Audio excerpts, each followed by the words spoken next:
And then he said, "I stole your heart, so now I'm satisfied. I don't need to steal anything else anymore." And then placed the gem in my hand and left. I felt heat come over my face, only making Kaide laugh more. You can't be serious. So he was stealing things just to get closer to you? That's so cute. It seems your love is requited after all. I sighed when she said this. Kaide, for the last time, I don't have a crush on this thief. I'm just glad that he isn't stealing anything anymore. At least from what I've been led to believe. I said, feeling hesitant to deny something that wasn't confirmed as truth. In the end, I don't even know if I have feelings for the thief. I know deep down in my heart that I shouldn't, but that doesn't stop my heart from yearning for him. The way he's able to fluster me so easily, I don't even know how he does it, but he does. Maybe that's why... Saichi, did you zone out daydreaming about your to-be boyfriend? Kaide's teasing dragged me back into the present. Oh, no. I was just thinking about how much work I still have to do before going to work in the morning. Kaide hummed, sounding unconvinced. Oh, right, because you have tons of work all the time. Her words were paired with an overly sarcastic sigh. Well, anyway, just know I support you with whatever decision you make. The soft click of the phone hanging up, closing off Kaide's passive-aggressive remark. An overwhelming feeling came over my shoulders. Kaide. I cut myself off, realizing that she already hung up. Damn. Now I think that she thinks this is some BL shit because Miu got her into reading BL manga. Is that what this will be to her? Just a BL fix? I looked to the side at the pile of paperwork I have to get done. Well, there's nothing I can do to stop that now. Miu is a force to be reckoned with, especially with her manga.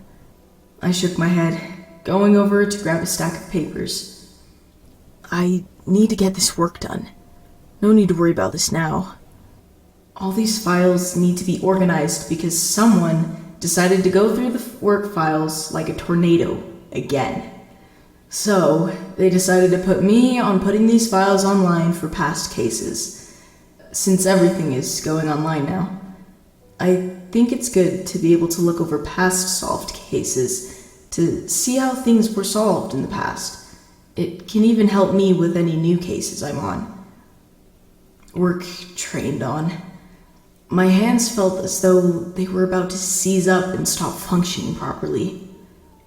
Man, I almost wish I was out there chasing some criminal instead of sitting on my ass typing these past cases up. Almost as if my wish was granted, Kyoko burst through the door. Saichi, how are the cases coming? She asked, moving over to my desk. I felt confused, but moved to face her. They're going well.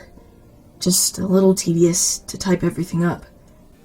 That's true, but this is what comes with being a detective, she said, giving me a small pat on my shoulder. I sighed, knowing she was right. The majority of police work is writing reports. What I came to tell you is that the thief has given up being a thief. He returned all the items to their rightful owners and hasn't been seen doing any stealing recently, she said, sounding skeptical. So he wasn't lying when he said he didn't need to steal anything else anymore. That's good, but are you worried he's going to start stealing things again? I said, as she shifted her weight from one leg to the other.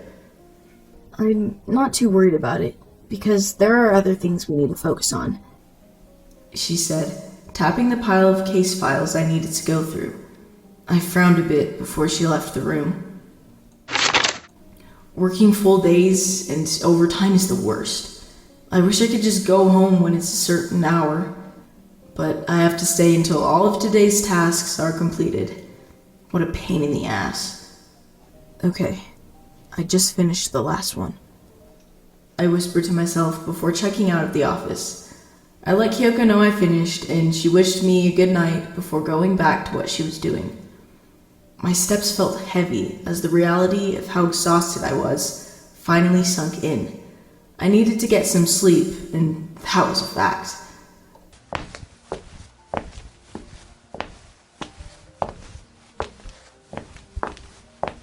I made it to my car after an excruciating 5 minutes of walking.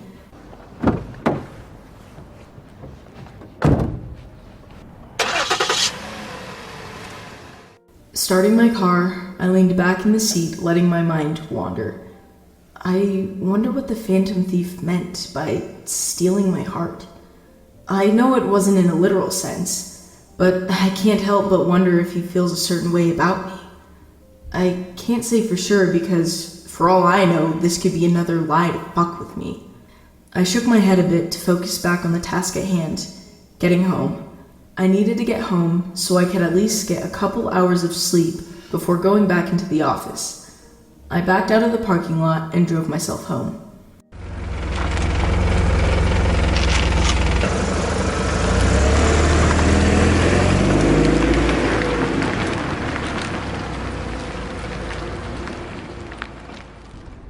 I hated driving home late at night because of the odd people who were also driving home at this time. But compared to the rush hour traffic, it is a blessing in disguise. I felt my mind wander back to the thief again as I drove home. Who is he? And why is he so attached to me? Maybe I was hoping he stole something else so I could see him again. And maybe I am the one who is attached to him. I looked at my house as I pulled into the driveway.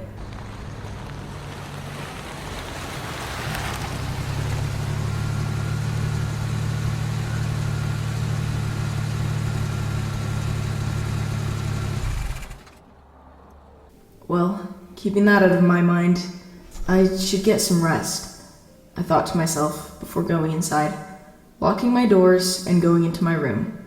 When I walked into my room, I saw something was off. First, my eyes were drawn to my corkboard, which was changed. There was a good quality photo of the Phantom Thief, while the red strings I had pinned onto the board formed a heart. I gasped a bit at this, putting my hand to my chin. Did Kaede do this? Or was it the Phantom Thief?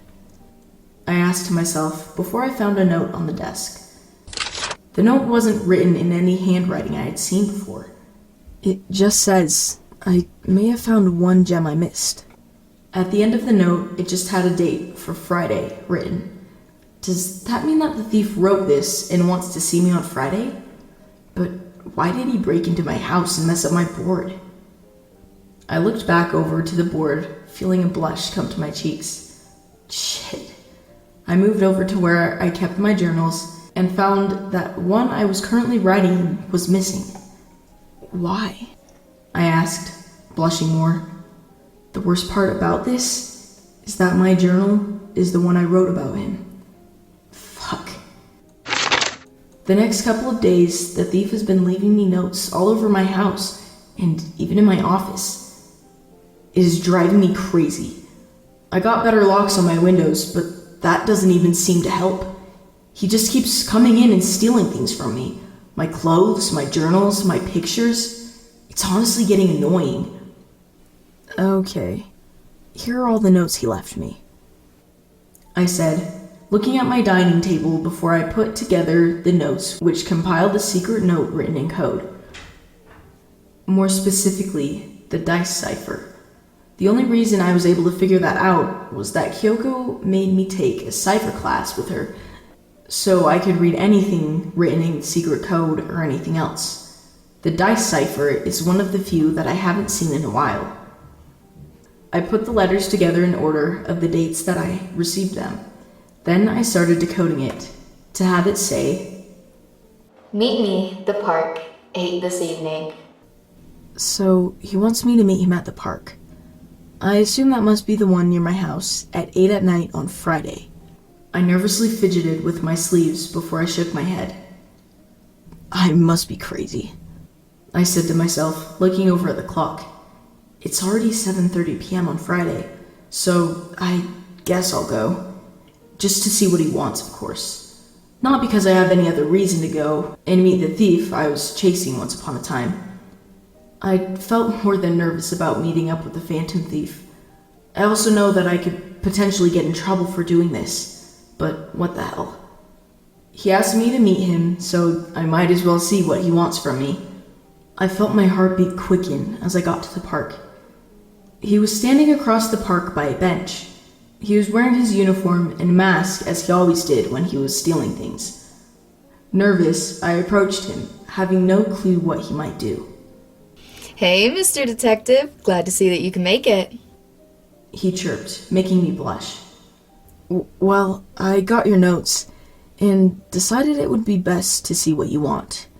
I looked at him, slowly regaining my composure. For one, I am glad that you ended up coming, because now I can show you something. He said, taking my hand and pulling me into an alleyway. I flinched as he pushed me against the wall. Was his intention to bring me here and beat me up? I asked myself, hoping that it wasn't true. What did you want to show me? Cautiously, I looked at his eyes through his mask.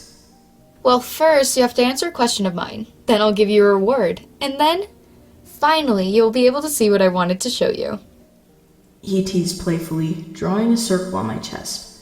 My blush returned, but I stood my ground. Okay, fine.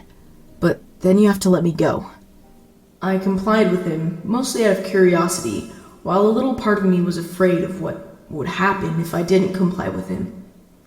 Okay, so my question is... He paused for effect, letting his face get closer to mine as he held the back of my head with his hands, pulling me even closer to him. This made the memory of when he kissed me that night come back to my mind. I felt weak in the knees remembering that moment and what it meant to me. I just wonder, did that kiss mean anything to him? Or am I just another plaything for him to mess around with? Will you accept going on a date with me? He asked, making me even more confused. So, does he feel the same way? It may be too early to know. Yes. Those words came out before I could even process them. I guess deep down I really do want to go out on a date with this mysterious man. And maybe I was hoping for more. I want to get to know him. Know why he acts the way he does around me. I want to know who the Phantom Thief really is. Okay, now here's your reward. He cooed, moving closer to my ear before planting a brief kiss on my neck, before biting it. What the hell? I said, moving my hand over the bite and looking at him flustered. A mark from the one you adore. So now you'll never, ever forget me for the rest of your life. He moved closer again, taking my hands and pinning them above my head. He was shorter than me, but he was strong. Stronger than I thought he would be. Now, to show you what I wanted to show you. He said, dropping the teasing tone. He must be serious about this, but I'm a little worried about what he's going to show me. He moved one of his hands to the bottom of his mask before removing it in one swift motion. Hi, nice to meet you. I'm Saiouma. He said, as I was lost for words. He is beautiful. His violet eyes staring into mine made me feel weak in the knees. His purple hair perfectly shaped his porcelain face. I wanted to ask so many questions, but all I was able to get out was... Hello, I said, not even really hearing the words leave my mouth as I was hypnotized by him. Hello, Saichi. He teased, before taking my hand and holding it to his chest, showing me how fast his heart was beating. I felt slightly relieved that even the Phantom Thief was nervous about this. So, how about the date I mentioned? He teased, moving back to kiss me again. His lips were touching mine, and I felt my arms wrap around his waist. Yes, was all I could say as I mumbled the pathetic phrase against his lips. That's all I needed to hear. He moved to whisper in my ear. So, I'll see you tomorrow and we'll go on a date as boyfriends. He said, before he put his mask back on. I grabbed his hand, not wanting him to leave. I felt so drawn to him and didn't want him to leave so soon. His gentle smile made me smile.